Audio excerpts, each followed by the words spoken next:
Hey y'all, and good morning. Well, today we have a very busy day planned because I am going to be going out of town for a couple of days, and I have a lot of things that I want to get planted. Now, some of these things I have neglected for many months, so I'm going to show you today my dirty little secret. Okay, so here are some of my plants. So these little false hollies I've had since December, and this Colorado spruce as well. And then I have the catmint here that I've had for a couple of months. And then over here, I have some alliums. So all of these plants I want to get in the ground before I leave because they are very stressed. And we do not want that. We want to have big, beautiful plants. All right, guys, so let's get these planted. So I have this love-hate relationship with microphones. I started off this video not using my mic, and then I said, oh my goodness, I need to go get my mic so everybody can hear us. So as you would notice, the first part of the video was great.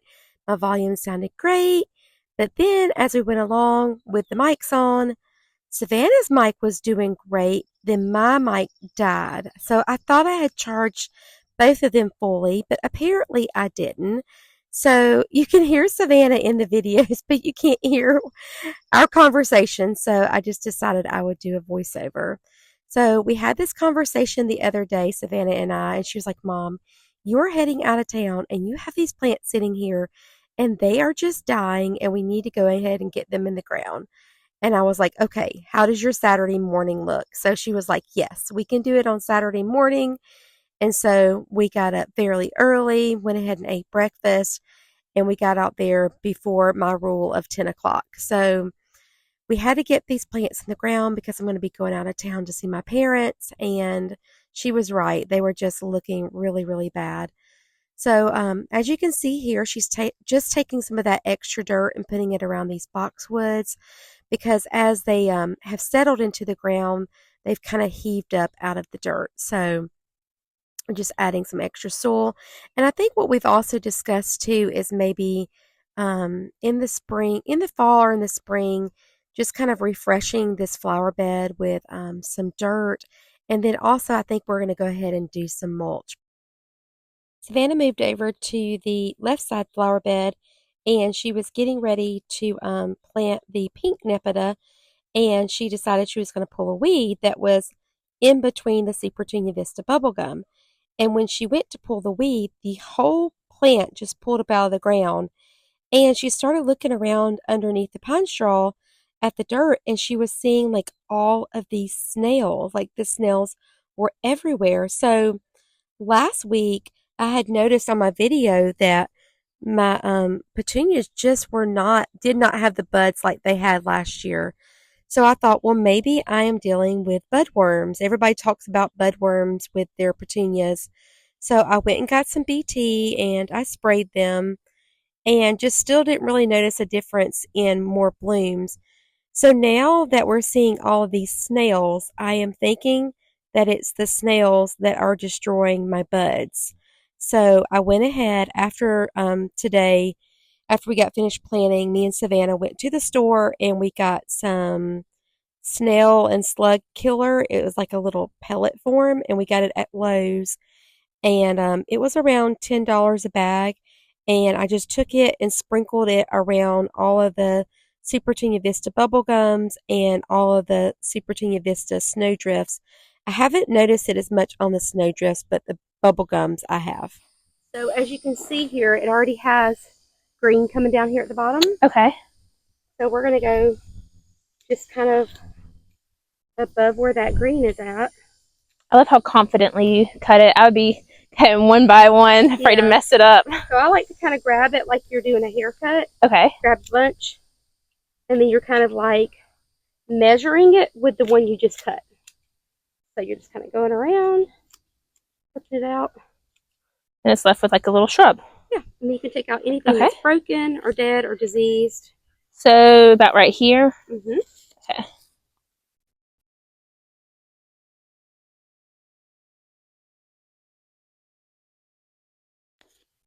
Ooh, it's minty.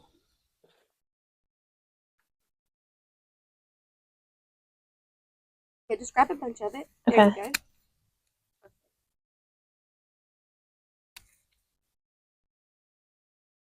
in the shade a little bit. Does. How is this our first time having this variety, like in terms of height? Well, this one's a pink color. Okay. I didn't know how fast they kind of shoot back up, when they get that second flush. They take a little while. Okay. So it says bloom time, spring and summer. Color is pink. I need full sun, moderate water, 24 inches tall, and then full hardiness 4A to 9B. Which the other ones we planted were like, I think zone 8. So these can get a little bit hotter than the other ones. Okay. They'll be almost non-existent whenever we put them in here. So it'll be kind of like a little magic trick whenever they finally start coming back up. So these are a pink catmint or nepeta. And so this is the first time I've ever planted this variety. I got these from Dwayne's nursery. They are deer resistant, which is great. And we went ahead and gave them a little haircut before we planted them because they like to be cut back after they have that first flush of bloom. So I think they're going to look really beautiful here in our garden. It'll be just this nice pop of pink and it'll be deer resistant. So that makes me super happy.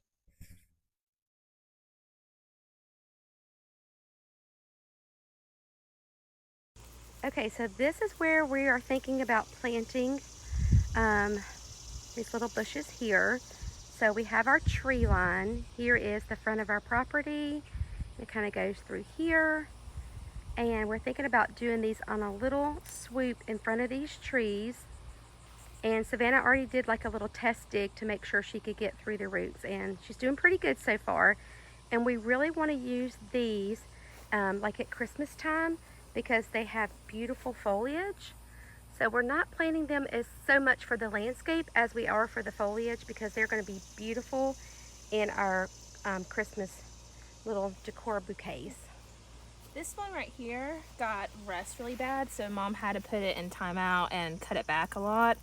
So I'm wondering, should we put this more on the inside over here where you can't see it as much from the road? I think so too. And then because these are really big and full still. Yeah, and if that one ever dies, then we can just pop it out and put a new one in. So we'll try that. I mean, because look how small this is. It doesn't have much. Yeah, we'll have to make sure to add some biotone so it'll be happier.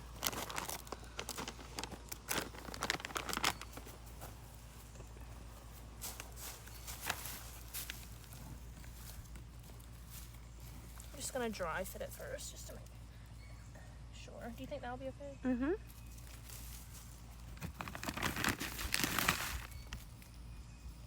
I think that's probably a good amount. Yeah, that's probably good.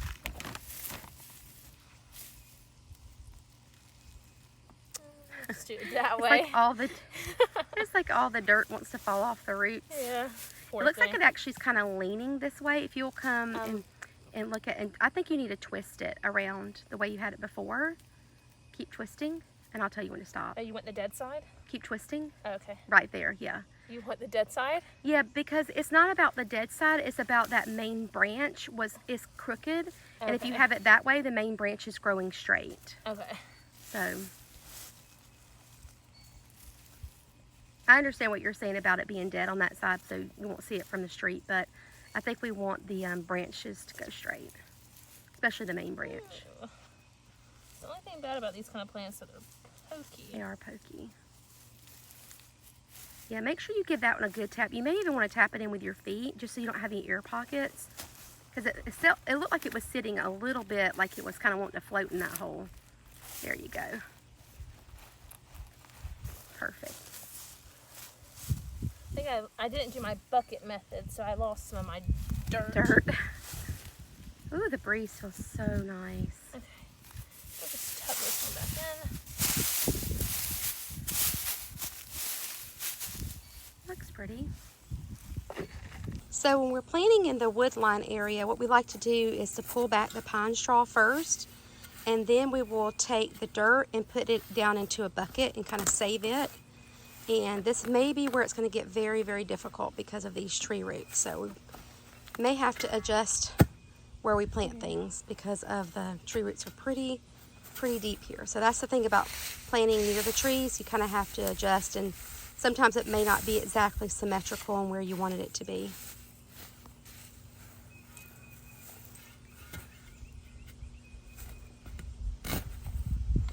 That's a better spot. Yeah.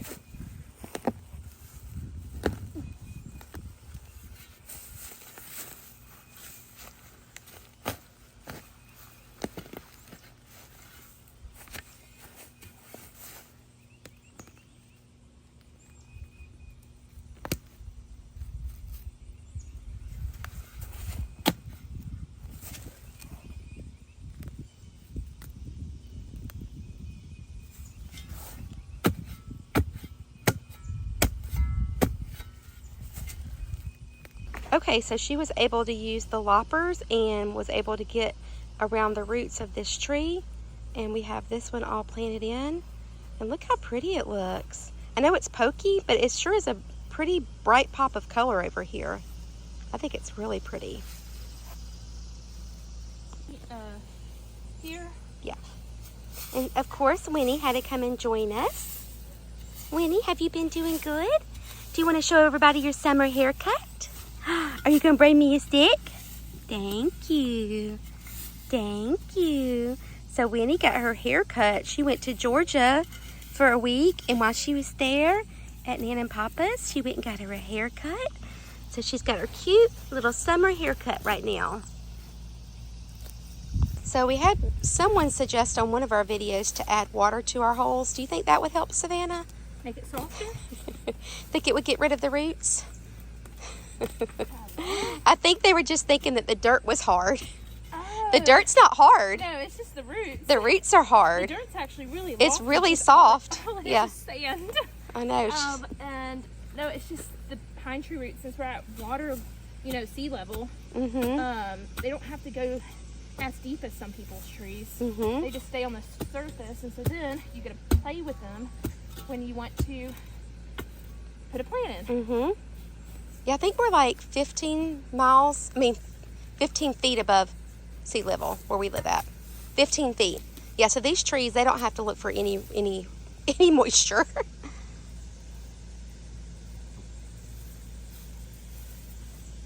Okay, so this is our third deer-resistant plant for this video, and it is a false holly, part sun, which will be great because this is here in the shade, and false holly goshiki. And looks like it's drought tolerant, which is really good for us also. And it gets 3 to 5 foot, and it's hardy down to 0, and it does bloom late summer through fall. So very nice. This is when you know you've done some really good gardening. Check out those arms. Oh my goodness. Oh my goodness. Savannah, you're such a hard worker. I just start playing in the dirt, helps cool me off. It's good for you. I try to wipe off my face a little bit, but I don't think it really worked. Ween ween. She's talking to the other dog. Okay, and here is our next one. This is our little Colorado blue spruce, and we're going to get it planted. So we're going to do it to the left of where we just did these false hollies, and we're just going to kind of put it right here in the center.